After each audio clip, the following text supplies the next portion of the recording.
তো প্রেডেটর ব্যাডল্যান্ডস সিনেমাটা এই প্রেডেটর ফ্র্যাঞ্চাইজি এবং এই এলিয়েন প্রেডেটর ইউনিভার্সের সম্পূর্ণ ভবিষ্যৎটাই পরিবর্তন করে দিচ্ছে। মোটমাট আপনি এতদিনে যতগুলো প্রেডেটর সিনেমা দেখেছেন সেটার থেকে এই সিনেমাটা সম্পূর্ণ আলাদা একটা ডিফারেন্ট পার্সপেক্টিভ অ্যাড করেছে।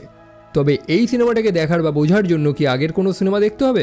ডেফিনেটলি না। তবে আমি হাইলি রিকমেন্ড করবো এই সিনেমাগুলো, আই মিন প্রেডেটর এবং এলিয়েন ফ্র্যাঞ্চাইজি সিনেমাগুলো সেরা, যেগুলো অবশ্যই আপনার মিস করা উচিত না। ওয়েল, এই সিনেমাটাকে পরিচালনা করেছেন ড্যান ট্র্যাগেনবার্গ, যে লাস্ট কয়েকটা প্রেডেটর সিনেমাও পরিচালনা করেছেন, লাইক প্রে এবং সেই অ্যানিমেটেড সিনেমাটা কিলার অফ দ্য কিলার্স। এবং সত্যি বলতে প্রেডেটর সিনেমাগুলোর দায়িত্ব একটা ভালো হাতেই পড়েছে, কারণ আগের দুটো সিনেমায় সেরা ছিল। সো এনিওয়েজ, চলো শুরু করা যাক। হে গাইজ, আমি Arnab, welcome to my channel. আর এই ভিডিওতে আমি প্রেডেটর ব্যাডল্যান্ডস সিনেমাটাকে সম্পূর্ণ এক্সপ্লেন করব। তো গল্পের শুরুতে আমরা একটা এলিয়েন প্ল্যানেট দেখতে পাই, একটা আলাদা গ্রহ যেটাকে ইয়াউজা প্রাইম বলা হয়। আই মিন এতদিন আমরা প্রেডেটর সিনেমাতে দেখে এসেছি যে প্রেডেটররা ভিন গ্রহ থেকে পৃথিবীতে আসছে, মানুষদের শিকার করছে, তবে তারা আসতো কোথা থেকে? এই গ্রহটা হচ্ছে প্রেডেটরদের নিজস্ব গ্রহ ইয়াউজা প্রাইম। যাই হোক, এই এলিয়েনগুলোকে আমরা প্রেডেটর বলি, তবে তাদের একটা নিজস্ব নামও রয়েছে, সেটা হচ্ছে ইয়াউজা। তো সেখানেই আমরা একটা কম বয়সী প্রেডেটরকে দেখতে পাই, যে বেসিক্যালি এই গল্পের হিরো, যার নাম হচ্ছে ডেক। হিরো অর্থাৎ এতদিনে আমরা প্রেডেটরদের ভিলেন রূপে দেখেছি, আমরা একটা মানুষের পার্সপেক্টিভে সিনেমা দেখেছি, তবে এবার একটা প্রেডেটরের গল্প আমরা জানবো, একটা প্রেডেটরের পার্সপেক্টিভে সম্পূর্ণ স্টোরিটাকে আমরা এক্সপিরিয়েন্স করব।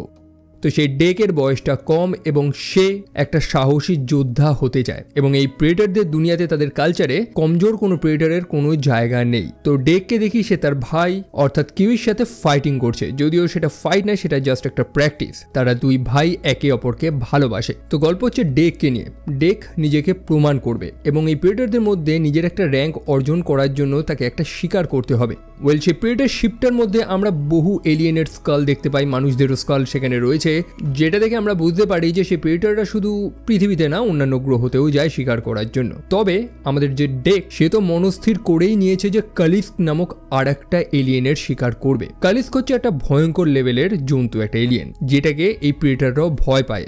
এমনও কথা আছে যে যে এই কালিস্ককে শিকার করতে পারবে বা হত্যা করতে পারবে, সে এই দুনিয়ার রাজা হওয়ার যোগ্যতা রাখে। ডেকের বয়সটা কম, মনের মধ্যে খুব এক্সাইটমেন্ট, কোনো ভয় নেই তার, যেটা নিয়েই তার ভাই চিন্তিত। তবে সেই সময় ডেকের পিতা সেখানে এসে পৌঁছায়, যার নাম হচ্ছে নিয়র। তার পিতা খুবই স্ট্রিক্ট এবং সে এই ইয়াউজাদের সব নিয়ম পালন করে। যেমনটা বললাম, প্রেডেটরদের রুলস হচ্ছে কোনো কমজোর প্রেডেটরের এই দুনিয়াতে জায়গা নেই, তাদেরকে মরতে হবে। এবং সে মনে করে যে তার ছেলের ডেক, সে একটা কমজোর প্রেডেটর, তাই অবশ্যই তার বেঁচে থাকার কোনো অধিকার নেই। আসলে গল্পের শুরুতে যেটা দেখলাম, যে তার বড় ভাইয়ের সাথে সেই লড়াইয়ের পরীক্ষাতে সে হেরে গেছে, অর্থাৎ এই পরীক্ষায় সে ব্যর্থ হয়েছে, সেই কারণেই তাকে মরতে হবে। ইভেন ডেক নিজেকে প্রমাণ করতে চায়, সেই সুযোগটাও তাকে দেয় না। তার পিতা অর্থাৎ নিয়র তার বড় ছেলেকে অর্ডার দেয় ডেককে হত্যা করার। তবে যেমনটা জানি যে কিউই তার ছোট ভাইকে যথেষ্ট ভালোবাসে, সেই কারণে সে তার ভাইকে হত্যা না করে বরং তাকে পালানোর একটা সুযোগ করিয়ে দেয়, এবং এটার দাম তাকে চোকাতে হয়। ডেকের বড় ভাইয়ের সাথে তার পিতার সেখানে লড়াই লেগে যায় এবং তার পিতা তার বড় ভাইকে সেখানে হত্যা করে ফেলে। ডেক কিছুই করতে পারে না, সে জাস্ট তার বড় ভাইয়ের মৃত্যুটা দেখে। তার বড় ভাই অলরেডি সেই শিপের ডেস্টিনেশন সেট করে দিয়েছে, সেই কারণে শিপটা সেই গ্রহ ত্যাগ করে চলে যায় ঘেনা নামক আর একটা গ্রহের উদ্দেশ্যে, যেখানে কালিস্ক নামক সেই বৃহৎ এলিয়েনটা রয়েছে। তো ডেক সেখানে একটা ক্র্যাশ ল্যান্ডিং করে, সেই সম্পূর্ণ গ্রহটা একটা হস্টাইল প্ল্যানেট, বিপদ চারিদিকে। ডেকের মনে কোনো ভয় নেই, তার সব ধরনের হান্টিং গিয়ার্সগুলো নিয়ে সে বেরিয়ে পড়ে কালিস্কের খোঁজে। ওয়েল, এই সিনেমার ট্রেলার দেখে এবং সিনেমাটা দেখে অনেকের অবজেকশন রয়েছে যে এই প্রেডেটরের মুখটা এরকম কেন বানিয়েছে। তবে এটাকে জাস্টিফাই করা যায়, কারণ ডেক একটা কম বয়সী প্রেডেটর, আমরা এতদিনে সব ম্যাচিওর প্রেডেটরদের দেখে এসেছি, তো সেই হিসাব করে ডেকের এরকম লুকসটা জাস্টিফাই, যেটা আমি মনে করি। সো সেই গ্রহে ল্যান্ড করার পরই প্রথমেই সে মুখোমুখি হয় এক টাইপের হস্টাইল এলিয়েনের, যেটাকে ট্রিভাইন বলা হয়। মানে সে অক্টোপাসের মতন তার টেন্টিকেলস, যেটাকে দেখতে আবার অনেকটা শিকড়ের মতনই, যেটা ক্যামোফ্লেজের মতন কাজ করছে। তবে ডেক বড় সাহসের সাথে তার সাথে লড়ে এবং সেখান থেকে জীবিত পালায়। মোটমাট ডেক প্রথম বিপদ তো পার করে নিয়েছে। কিন্তু শুরুতেই বললাম যে সম্পূর্ণ গ্রহটাই একটা হস্টাইল প্ল্যানেট, বিপদ চারিদিকে। নিজের সেলফ ট্রিটমেন্ট করার দরুন ডেক লক্ষ্য করে যে সেখানে ছোট এক টাইপের পোকা রয়েছে, যেগুলোকে এক্সপ্লোসিভ গ্রাফ বলা হয়, যেগুলো জীবিত কোনো প্রাণীর সামনে আসলেই ব্লাস্ট করে, মানে সেটা এক টাইপের বোমের মতন হয়ে যায়। যদি সৌভাগ্যবশত ডেক সেটা আগে থেকে বুঝে গেছিল। তারপর ডেক তার জার্নি শুরু করে। চলতে চলতেই সে একটা মাঠের মধ্যে পৌঁছায় যেখানে চারিদিকে এক টাইপের গাছ রয়েছে যেগুলোকে স্পাইক পট বলা হয়। মানে সেই গাছগুলোর মধ্যে এক টাইপের স্পাইকের মতন রয়েছে বা সুইয়ের মতন রয়েছে যেগুলো কোনো ধরনের টাচে বা ভাইব্রেশনে জাস্ট ব্লাস্ট করে, সেই নিডলগুলো চারিদিকে ছিটকায় এবং সেগুলো যদি কারোর শরীরে লাগে সে খুব শীঘ্রই নিজের জ্ঞান হারাবে, অজ্ঞান হয়ে যাবে। তো আমাদের ডেক সেই মাঠের মধ্যে দিয়ে খুব সাবধানে যাচ্ছিল, তবে আকাশে একটা ভলচার উড়ছিল যে এটারই অপেক্ষায় রয়েছে। ভলচারটা যথেষ্ট চালাক ছিল, সে পার্শ্ববর্তী একটা স্থান থেকে পাথর তুলে সেই স্পাইক পটগুলোর মাঝখানে ফেলছে যাতে সেই স্পাইকগুলো বা সেই নিডলগুলো ডেকের শরীরে লাগে, ডেক অজ্ঞান হয়ে যায়, তারপর সে ডেকের শিকার করবে। এখন ডেক সেই ফিল্ডের মধ্যে এমনভাবে ফেসে গেছে দৌড়েও পালাতে পারছে না, কারণ চারিদিকের সেই স্পাইক পটগুলো একটু টাচে বা ভাইব্রেশনই বাস্ট করছে। মোটমাট সেই নিডলসগুলো ডেকের শরীরেও ঢোকে, ডেক নিজের জ্ঞানও হারাতে থাকে। তবে সৌভাগ্যবশত সেখানে ডেক একা ছিল না, সেখানে আর একটা সিনথেটিক রোবট ছিল বা যেগুলোকে অ্যান্ড্রয়েডও বলা হয়।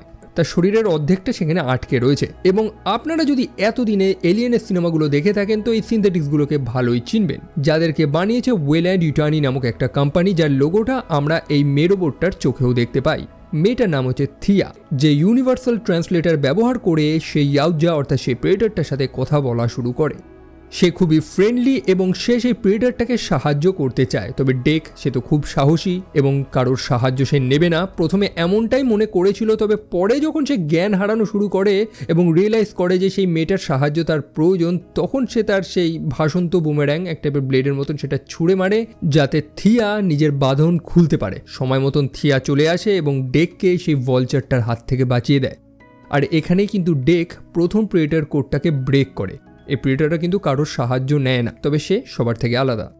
যাই হোক, ডেকের হুঁশ আসে, তবে সে একদমই গ্রেটফুল না যে থিয়া তাকে সাহায্য করেছে। ডেকের তো মেন একটাই মিশন যে সে কালিস্কের শিকার করবে এবং থিয়া তাকে জানায় যে ঠিক আছে, সে ডেককে হেল্প করবে কালিস্কে খুঁজে দিতে। আসলে থিয়ার যে বডির অর্ধেক হয়ে গেছে এটা কালিস্কের জন্যই হয়েছে এবং থিয়া যে কিন্তু এই প্রেডেটর বা এই ইয়াউজাদের ব্যাপারে অনেক কিছু জানে। অ্যাকচুয়ালি এই অ্যান্ড্রয়েডগুলোর নলেজ অনেক, এই প্রেডেটররা কেন ভিন্ন গ্রহতে আসে, মানে তাদের ট্রফির জন্য সবকিছুই এরা জানে। তো সে ডেককে অফার করে যে ডেক যদি থিয়াকে তার গন্তব্যস্থল পর্যন্ত নিয়ে যায় তো থিয়া সেখানে তার বডির অর্ধেকটা পেয়ে যাবে, মানে তার পা দুটো পেয়ে যাবে। অন্যদিকে ডেক কালিস্কেরও মুখোমুখি হতে পারবে, তার নিজের শিকারটা পেয়ে যাবে। এখন ডেক তার হেল্প তো নিতে চাইছিল না, তবে তার নেভিগেশনাল সিস্টেম মানে যে পোর্টেবল ডিভাইসটা রয়েছে তার হাতে, সেটা তো নষ্ট হয়ে গেছে। সেই কারণে সে থিয়ার সাহায্য নেয়, মানে সে থিয়াকে একটা টুল হিসাবে মনে করছে, জাস্ট কোনো প্রাণী হিসাবে মনে করছে না।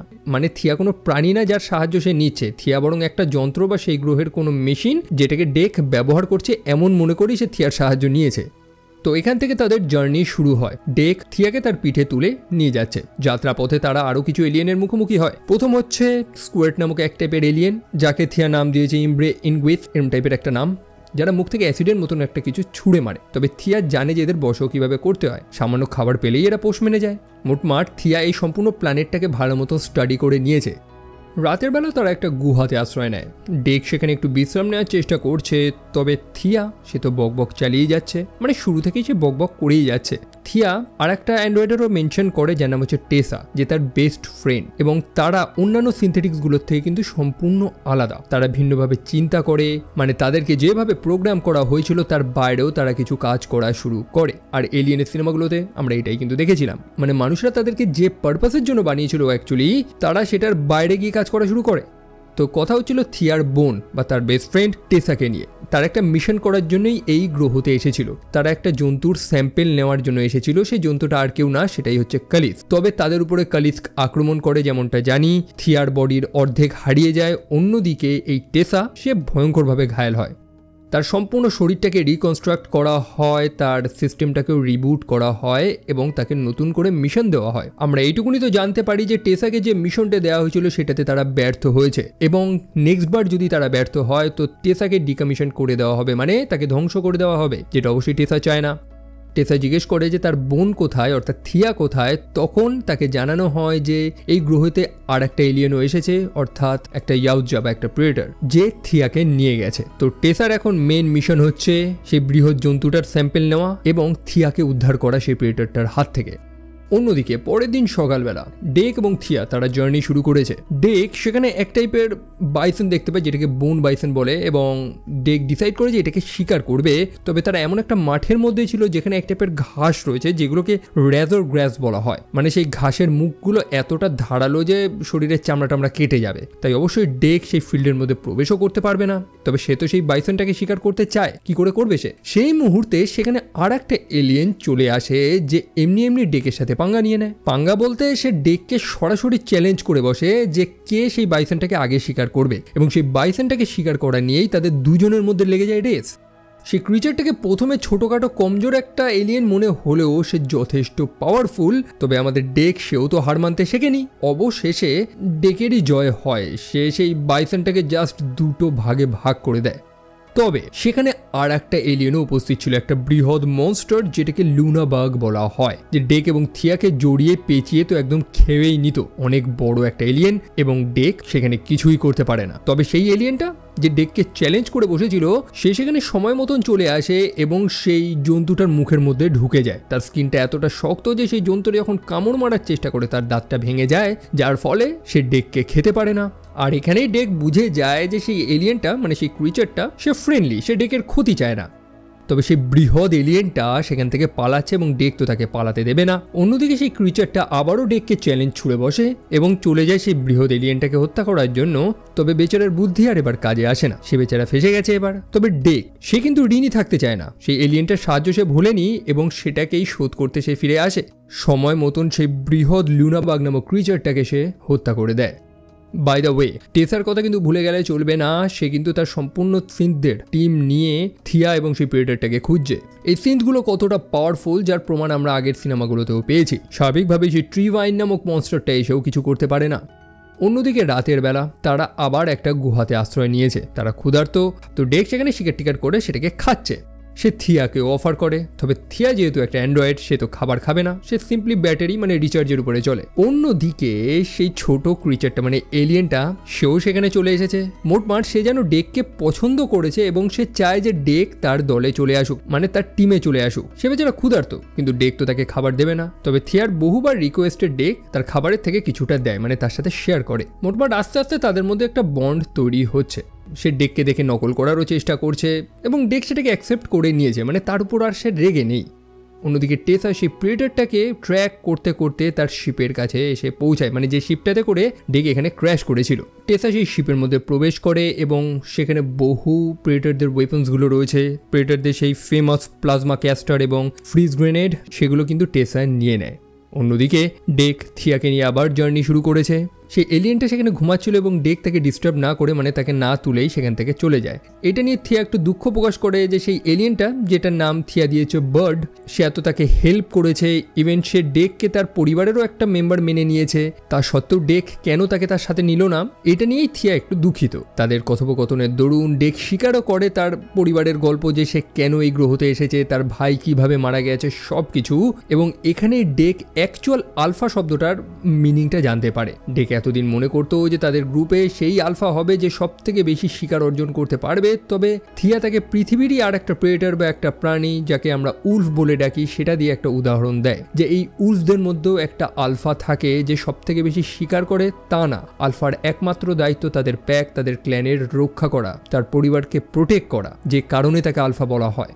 অবশেষে থিয়া ডেককে গাইড করতে করতে সেই স্থানে নিয়ে চলে আসে যেখানে থিয়ার শরীরের বাকি অংশ মানে তার পা দুটো রয়েছে, মানে যেখানে এই সিনথেটিকগুলোর সাথে সেই কালিস্কের অনেক বড় লড়াই হয়েছিল। আর সেখানেই থিয়া একটা বড় সত্য কথা রিভিল করে, যেটা সে ডেককে এতক্ষণ ধরে বলেনি। থিয়া সেখানে তাদের বিকনটা অ্যাক্টিভেট করে দেয় যাতে বাকি লোকেরা মানে বাকি সিনথরা এখানে সময় মতন চলে আসতে পারে, তার লোকেশনটা জানতে পারে, এবং সে ডেককে সাবধান করে এখান থেকে চলে যেতে। তবে ডেক তো কালিস্কের শিকার না করে এখান থেকে যাবে না, এটাই তো তার মেন উদ্দেশ্য।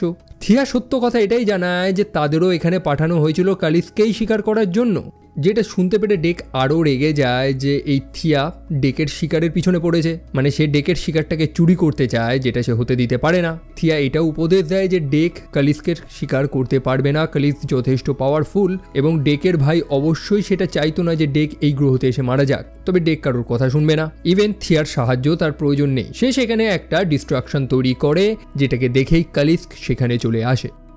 ডেক বড় সাহসের সাথে কালিস্কের সাথে লড়াই করা শুরু করে, তবে সে পরক্ষণে রিয়েলাইজ করে যে কালিস্কে হত্যা করা সত্যিই খুবই কঠিন, কারণ তার বডি রিজেনারেট হয়। ডেক তার লেজটা কেটে দেয়, তবে সেখান থেকে একটা সম্পূর্ণ লেজ জেনারেট হয়, যেটা দিয়ে সে ডেককে পেঁচিয়ে ছুঁড়ে মারে এবং বেচারি থিয়া, যার পাটা প্রায় জোড়া লেগেই গেছিল, সেই দুর্ঘটনাতে আবার তার পা দুটো আলাদা হয়ে যায়। যাই হোক, কালিস তো পুরো পাগলা হয়ে গেছে, তাকে তো আটকাতে হবে। ডেক অবশেষে অনেক প্ল্যান করে সে কালিস্কের সম্পূর্ণ গলাটাই কেটে দেয়, তবে পরক্ষণেই সেই কাটা গলা আবারও জোড়া লেগে যায়। ডেক ফাইনালি বুঝে যায় যে এ বেটারে তো মারা সম্ভব না।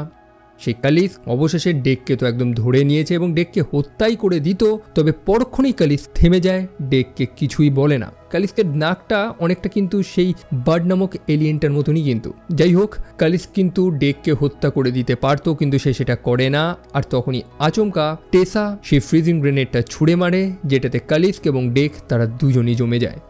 ডেকের যখন হুঁশ আসে, সে দেখে যে সে সেই সিনথেটিকগুলোর একটা গাড়িতে রয়েছে, তাকে আটকে রাখা হয়েছে এবং পাশে থিয়াকেও বেঁধে রাখা হয়েছে। টেসার থেকে থিয়া জানতে পারে যে তারা কালিস্কে ধরে নিয়েছে, যে মেন মিশনের জন্য তাদের এই গ্রহে পাঠানো হয়েছিল। আসলে কালিস্কের মধ্যে সেই রিজেনারেটিভ পাওয়ারটা রয়েছে, যেটা সম্পূর্ণ মানব জাতিকে হেল্প করবে। একই সাথে তারা এই প্রেডারটাকেও নিয়ে যাচ্ছে, যেটাতে সেই কোম্পানি এবং মাদার অনেক খুশি হবে। মাদার হচ্ছে বেসিক্যালি একটা এআই, যে এই সিনথেটিক এবং এই কমপ্লিট ডিপ স্পেস মিশনগুলোকে কন্ট্রোল করে। এবং আপনি এলিয়েনের পুরনো সিনেমাগুলো যদি দেখে থাকেন তো আপনারা হয়তো জানবেন যে সেই মাদারই লাস্টে ঢ্যামনামি করে। তার মিশনটাই সবার আগে, কোনো প্রাণের কোনো ভ্যালু তার কাছে নেই। আর এইটাই তো টেসা থিয়াকে বোঝানোর চেষ্টা করছে।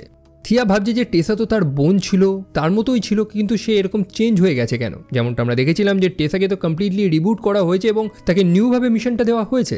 টেসা জানায় যে এই প্রেডারের যে পিতা এবং তার বড় ভাই যে ভুলটা করেছে, সেরকম ভুল সে করতে পারবে না। তাদের যে মিশন রয়েছে সেটা সে করবে এবং এখানে কমজোরদের কোনো জায়গা নেই। ঠিক যেমন সেই গ্রহতে এই প্রেডারটার কোনো জায়গা ছিল না, তেমনি এই মিশনে থিয়ার কোনো জায়গা নেই, কারণ সে খুবই কমজোর, অন্যান্য প্রাণীদের উপরে দয়া দেখাচ্ছে সে। ব্যাপার হচ্ছে যে টেসা ডেকের উপরে নানান এক্সপেরিমেন্ট করছে, তার মেমোরি এক্সট্র্যাক্ট করার চেষ্টা করছে, কারণ এই প্রেডারগুলোর টেকনোলজি অনেক উন্নত এবং মানুষেরা যদি সেই প্রযুক্তিটা পেয়ে যায় তাহলে তো মানুষেরা একদম আনস্টপেবল হয়ে যাবে।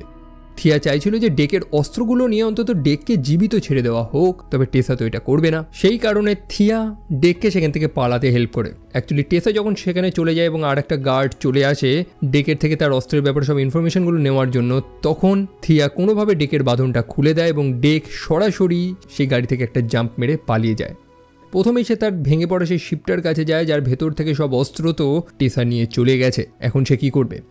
সম্পূর্ণ গ্রহটাই তো হস্টাইল, অস্ত্র চারিদিকে। থিয়ার সাথে এতটা সময় কাটিয়ে ডেক এইটুকুনি তো বুঝে গেছে যে চারপাশের পরিবেশটাকে কিভাবে ব্যবহার করতে হবে, আর সেগুলো দিয়েই সে খাঁটি অস্ত্রগুলো বানাচ্ছে। যেমনটা বললাম যে এই সিনেমাটা সম্পূর্ণ একটা আলাদা পার্সপেক্টিভ অ্যাড করেছে। এতদিনে আমরা প্রেডেটর সিনেমাগুলোতে দেখতাম যে মানুষেরা চারপাশের পরিবেশটাকে ব্যবহার করছে সেই প্রেডেটরগুলোকে হত্যা করার জন্য, তবে এখন কেসটা সম্পূর্ণ ঘুরে গেছে। অন্যদিকে ডেক বার্ডের মুখোমুখি হয়, সেই ছোট্ট এলিয়েনটা, যে সেখানে কালিস্কের পায়ের ছাপটার সামনে দাঁড়িয়েছিল এবং কান্নাকাটি করছিল। ডেক রিয়েলাইজ করে যে বার্ড হচ্ছে কালিস্কেরই বাচ্চা। সেই কারণে কালিস্ক এবং বার্ডের নাকটা অনেকটা একরকমের লাগছিল এবং একই সাথে আমরা দেখেছিলাম যে কালিস্ক কিন্তু ডেককে হত্যা করে না, কারণ তার শরীর থেকে সে বার্ডের গন্ধ পেয়েছিল। বার্ডের সাথে যখন তারা সেই গুহাতে ছিল, বার্ড তখন ডেকের গায়ে থুতু ফেলেছিল, যেটার চিহ্ন হচ্ছে বার্ড ডেককে তার পরিবারের একটা মেম্বার হিসাবে মেনে নিয়েছে এবং কালিক যখন সেটাকে স্মেল করতে পারে সেই কারণেই সে ডেককে ছেড়ে দিয়েছিল। ডেক এখন রিয়েলাইজ করে যে কালিক সবথেকে বড় শত্রু না, বরং মানুষদের বানানো সেই সিনথেটিকগুলো সবথেকে বড় শত্রু। সেই স্থানে থিয়ার বডির অর্ধেকটা ছিল না, দুটো পা, যেটা আবারও ভেঙে গেছিল। ডেক সেটাকে মুক্ত করে দেয় এবং পা দুটো চলতে চলতে সরাসরি চলে যায় সেই সিনথেটিকদের সেই বেসে। অ্যাকচুয়ালি ডেক তো জানে না যে তারা থিয়াকে কোথায় নিয়ে গেছে, তো সেই কারণে সেই পা দুটোর তারা পিছু করতে থাকে, যেটাকে ফলো করেই তারা সেই বেসে পৌঁছায়।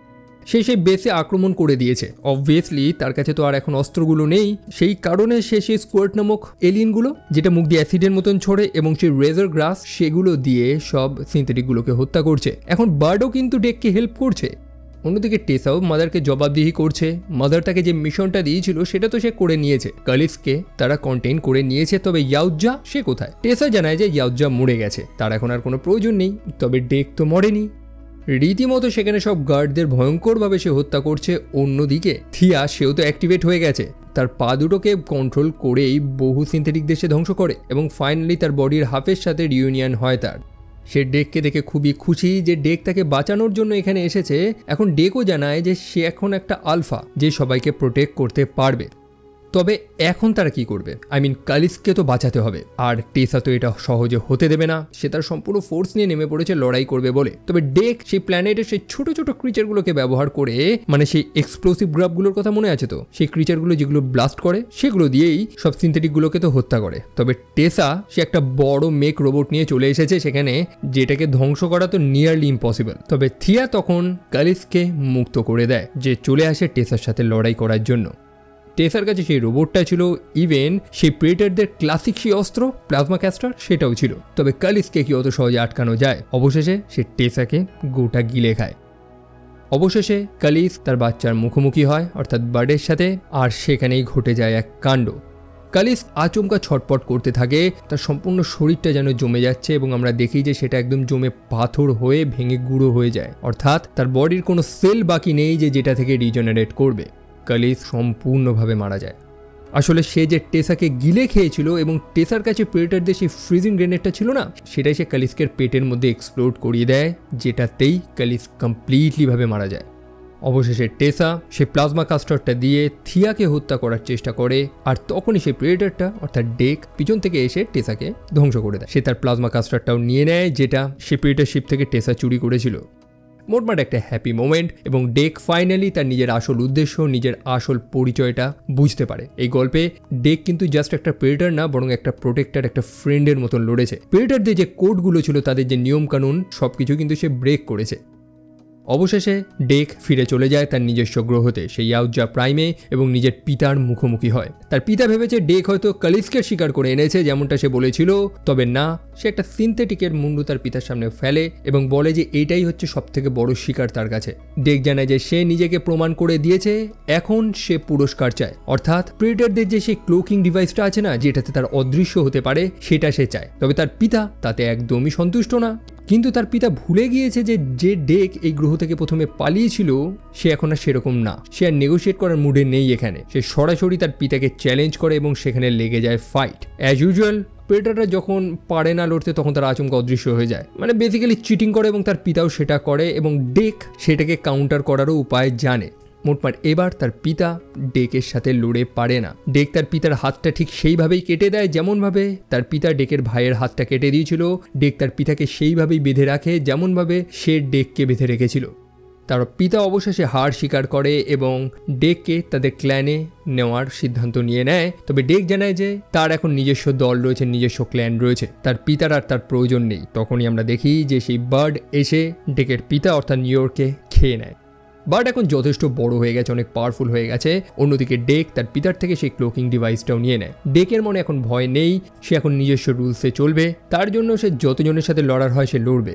আর তখনই আমরা দেখতে পাই আশেপাশের অন্যান্য প্রেডেটররাও দাঁড়িয়ে যায় এবং দূর থেকে একটা প্রেডেটর শিপ তাদের দিকে ধেয়ে আসছে। ডেক প্রস্তুত লড়াই করার জন্য। থিয়া তাকে জিজ্ঞেস করে যে এটা কি তোমার কোনো বন্ধু? ডেক জানায় যে এটা তার মা। এটা বলেই সে তার তলোয়ারটা রেডি করছে লড়াই করবে বলে। আর প্রেডেটর ব্যাডল্যান্ড সিনেমাটা এখানেই শেষ হয়। মোটমাট ফিউচারে আমরা একটা ফিমেল প্রেডেটর দেখতে চলেছি। অলরেডি এই সিনেমাতে একটা ইয়াং প্রেডেটরকে ইন্ট্রোডিউস করে দিয়েছে, তো ভবিষ্যতের সিনেমাগুলো তো বেশ ইন্টারেস্টিং হতে চলেছে। একই সাথে সরাসরি এলিয়েন ফ্র্যাঞ্চাইজির সাথে লিঙ্ক করে দিয়েছে, সেই সিনথ এবং এই প্রেডেটরদের মুখোমুখি কিন্তু আমরা কোনোদিনই দেখিনি, তবে এই সিনেমাতে কিন্তু ফাইনালি আমরা দেখলাম। তো এইটুকুনি তো আমরা বলতে পারি যে ভবিষ্যতে কিছু দারুণ দারুণ তো সিনেমা আসতে চলেছে, আর যেটাই আসবে আমার চ্যানেলে অবশ্যই পেয়ে যাবেন।